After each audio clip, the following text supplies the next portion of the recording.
আসসালামু আলাইকুম। এদের বিষয়ে আমার কিছু কথা আছে।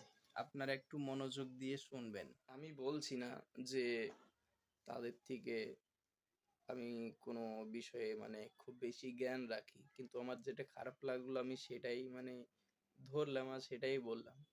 হয়তো তাদের কাছে আমার সামান্য পরিমাণও যোগ্যতা নেই।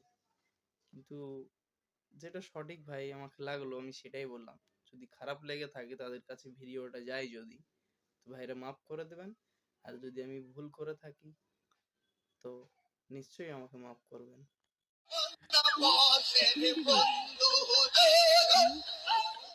এই যে আপনারা এই জিকির গুলো করছেন মজলিসে উঠে, আপনারা দিনের দাওয়াত দিচ্ছেন, মাশাআল্লাহ ভালো। এটা আমার কোনো রকম বাধা বা কোনো অভিযোগ নেই।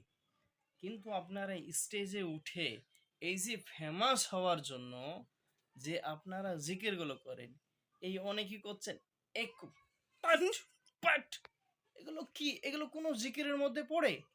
যদি আপনি কোনো বুজুর্গের যদি আবেগ বা আপনার মনের মধ্যে তার প্রতি বহুত ভালোবাসা উঠে গেছে, তো আপনি সে জায়গায় কিন্তু এইরকম ভাবে তার নাম বা তার নাম নিয়ে এইরকম ভাবে বাক্য সেখানে বলতে পারেন না। কেননা যদি বুজুর্গই হয় তাহলে তার নামটা আপনাকে আদবের সাথে নিতে হবে। আর যদি আপনি এগুলো জিকির করছেন, তাহলে জিকির করলে আল্লাহর নাম নিয়ে জিকির করুন। কেননা কোরআনের মধ্যে বলে হয়েছে আলা বিজিক্রিল্লাহি তাতমাইন্নাল কুলুব। বুঝতে পারলেন? তো এই আয়াতের প্রতি আমরা আমল করব। আর এই যে নিজেকে ফেমাস হওয়ার জন্য যে যা তা পারবো আমরা বলে নেব, এসবগুলো চলবে না। আপনার মধ্যে আবেগ থাকতে পারে, কিন্তু আবেগগুলোকে তো আমাকে ইসলামের সাথে জড়িত করতে হবে, না কোনো নতুন জিনিস তার মধ্যে ঢুকাতে হবে। একদমই এগুলো করব না। আমার তাদের কাছে অনুরোধ এটাই যে আমরা সহি ও সঠিক দিনের প্রতি চলার তৌফিক দান করব। এই নয় যে আমার একু অকু বাক্কু করে পড়ে আমরা ফেমাস হয়ে যাব, আমাকে জলসায় চাহে ডাকুক আর না ডাকুক, আমি ফেসবুক থেকে কি পয়সা, ইউটিউব থেকে পয়সা কামিয়ে নেব। না, এই নিয়ত করলে কিন্তু হবে না। ভাইরা আমার, দিনের দাওয়াত দিচ্ছ, সঠিকভাবে দাও, না হলে কাল কিন্তু কেয়ামতের ময়দানে পাকড়াও হয়ে যাবে। কেউ সেদিন কিন্তু পাশে থাকবে না।